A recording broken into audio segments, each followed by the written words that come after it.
Hello and welcome to my YouTube channel. Regular viewers will know I review many photographic, audio and video related products. I haven't got a product to review today. I'd like to give you my thoughts on the newly announced and newly released Nikon Z6 and Z7 full frame cameras. Now this is the first in the line of mirrorless cameras that Nikon have released, well, full frame mirrorless cameras. Canon have yet to announce theirs. And we're hoping big things from both Nikon and Canon. Now, I just want to give you my thoughts on what do I think of the Z6 and Z7, and would I buy a Z6 or a Z7 or a Z6 or Z7? I've already got into the mirrorless. I got into it years ago with the Sony system, and I recently purchased, well, not recently, I was one of the first in the UK to get the Sony A7 III, which I have here. And it is a beast of a camera. It is really, really good. I'm loving this camera. Now this is full frame, and this is the direct competitor to the Nikon Z6 or Z6, or should I say the Nikon Z6 is a direct competitor to the Sony A7 III. And the Nikon Z7, I'm getting into it now, Z7 is a direct competitor to the Sony A7R III.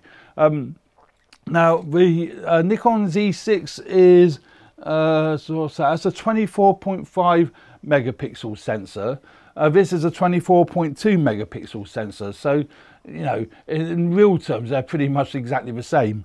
And a lot of the other specs are very similar. I'll give you the reasons why I think that Nikon have dropped a clanger with the release of these two particular cameras, and they haven't learned from the mistakes that Sony had made in the early days. Well, I guess mistakes isn't the right word. It's innovation. Now, Nikon have had 5 years to catch up with Sony, and the first thing that I've noticed, the body is rated, or the battery is rated at 350 shots on the Nikon, which is kind of equivalent to the old Sony FW50 batteries, of which I haven't got to hand.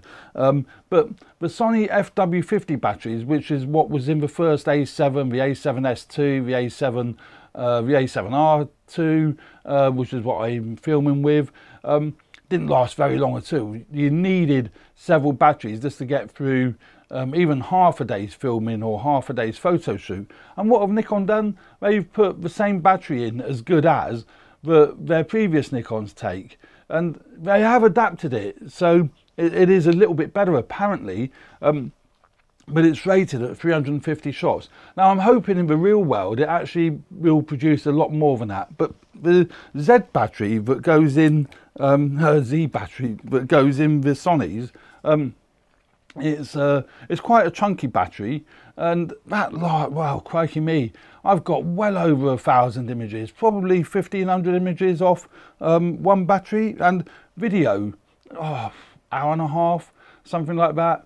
They're reckoning the Nikon is about 15 minutes. Now I don't know if that's in the Z6 or Z7 or Z6 or Z7, but you know, that just is too poor. That is just, you know, I know you can put a battery grip on, but that just adds weight to the weight and size to the actual camera body. Doesn't that not defeat the object of having a mirrorless camera? Although I've got one honking big lens, heavy lens on here at the moment, but and that's another thing I'll come back to, is the lenses. But so that puts me off straight away. The battery is just, you know, too poor. The second thing is, I don't know why they've done it, but they've put an SQD card slot in the camera, which is great for speed because it is fast. I've never used SQD cards, but there's two fundamental errors with SQD cards. Well, not errors, but issues with SQD cards. One of them is the expense. They're a lot more expensive than SD cards. Now, if you're running the camera as a professional, the cost is not of a major issue. So I suppose we could ignore that one. But the other issue is it's only got one SD card, one SQD card slot. They didn't have enough space to fit two of them in. The A7 III has got two SD card slots, so you've got redundancy built in. You know, so if you are a wedding photographer, an event photographer, or even a videographer, you've got redundancy built in, which Sony learned from the A7 range, the original A7 range. Pros were saying, we want 2 SD card slots, we really need 2 SD card slots. And what did Sony do? They produced a camera, i.e. this one, with 2 SD card slots. And, you know, so that's great. You've got redundancy built in. If one craps out on you, you've got the backup. Now, in this day and age, in 2018, surely that's, you know, if it's there, you're going to make use of it, aren't you? Are you really going to buy a camera with only one and you're going out doing weddings when you can buy a camera that has 2? I think it's important, I really do, for a pro level camera to have 2 SD card slots. So that's the second thing. And the third thing that I made a note of is the eye autofocus. Now, apparently Nikon haven't put eye autofocus in the Z6 or Z7. It's got face detect, but not eye autofocus. Again, the eye autofocus on these cameras, on the A7 III and the, well, pretty much all the Sony cameras, even the A6000, the APS-C ones have got eye autofocus, nowhere near as responsive, but it does work. If you're doing portraits or you're a wedding photographer, knowing that you've got the eye spot on focus is, you know, it's useful but critical in some circumstances. So again, I think Nikon have missed the boat, and it can't be that it's patented or anything like that, because Olympus have got eye autofocus in their cameras. So I know that because I've got the EM1 too, and you can either set it to the left eye or right eye, you know, and it does work. It's not as good as the Sonys, but it does work. So I see, that's where the dilemma for me would be. Now, it's easy for me because I don't own Nikon lenses, so piece of cake for me. I wouldn't be buying the Nikon, and I wouldn't be swapping over to the Nikon. Why would I swap from a fully functioning, fantastic system, which the Sony is, to one that doesn't appear to be, on the face of it, you know, that revolutionary? And I was hoping it would be. Now, the other thing is lenses. Now, Nikon have introduced 3 lenses, or will be introducing 3 lenses in their initial lineup, which is fine because that's what that's all Sony had when they released their system. It will take several years for Nikon to build up the system, but the issue I see here isn't the fact that there's only 3 lenses. Apparently, and I have to keep using the word apparently Nikon are not releasing the engineering codes for third-party manufacturers to manufacture lenses for the Z-mount system. So the likes of Tamron and Sigma, particularly Tamron and Sigma, and even Samyang to an extent, won't be able to make lenses for the Z-mount series. Nikon want it all to themselves. Well, isn't that incredibly short-sighted? Sony made that mistake many years ago with Betamax and VHS. Sony would not allow third-party manufacturers, they wouldn't license for manufacturing third-party, let me try that again. They wouldn't allow third-party manufacturers to make Betamax machines. They wanted it all to themselves. Well, that was a massive marketing blunder because JVC did allow it. And we all know what happened there. VHS became the successful format. But luckily Sony learned from that. When they developed their Video 8 format, they allowed other manufacturers to make Video 8 machines, tapes and whatever, and it became a huge success. Now, Sony have done exactly the same thing again with their E-mount. They've allowed the likes of Sigma, Tamron, anyone to make lenses, and they actively promote it as well, to make lenses for the Sony E-mount system. And because of that, well, I've got a native Sigma E-mount lens fitted to it now, you know. This actually is a Sigma f1.4 50mm f1.4 lens, and it's a native E-mount lens. It's not an adapted lens, you know, that fits directly to the body. The eye autofocus works brilliant, the autofocus, everything about it works absolutely superb. So I'm very surprised Nikon are restricted, you know, being incredibly restrictive.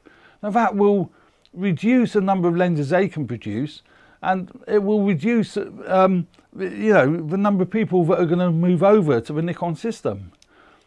I think where the Nikon will only score is if you're already a Nikon user, as so many people have said, and not the first to say it. If you're an existing Nikon user and you've got you know, several Nikon lenses, you may well go over to the Nikon mirrorless if the adapter works well. But again, adapters, it's quite a bulky adapter. If you've seen the size of it, it looks really bulky. So I don't see that being a practical way forward either. I personally, if I was a Nikon user and I've been waiting for the Nikons to come out, I would think, not so sure. Maybe I sell all my Nikon kit and move over to Sony. You know, we need to wait to see what Canon do next. You know, I mean, Canon have their dual pixel autofocus, and everyone thinks that is awesome. So they would almost certainly introduce that onto their full frame mirrorless cameras.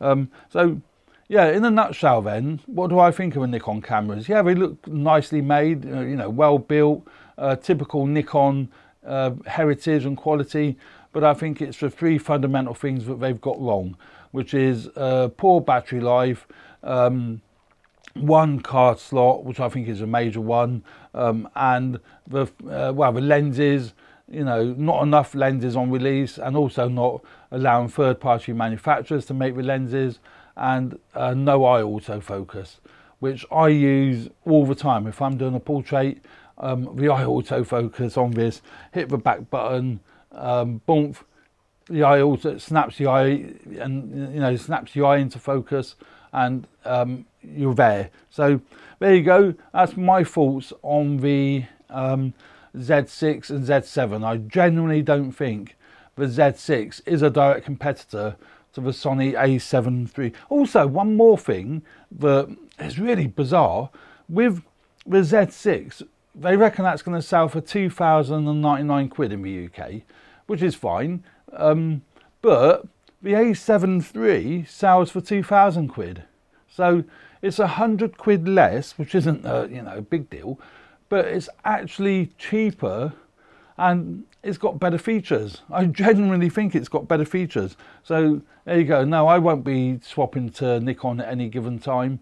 I do really love what the A7 III can do, and you know, what have you. So there we go. That's my thoughts on the Nikon Z6 and Z7. Please leave any comments below if you agree, disagree, or whatever, and stay tuned for the next video. So thanks very much for watching. If you do enjoy these videos, please hit the subscribe button and like button. Really appreciate that, and thanks very much for watching. Cheers for now. Bye.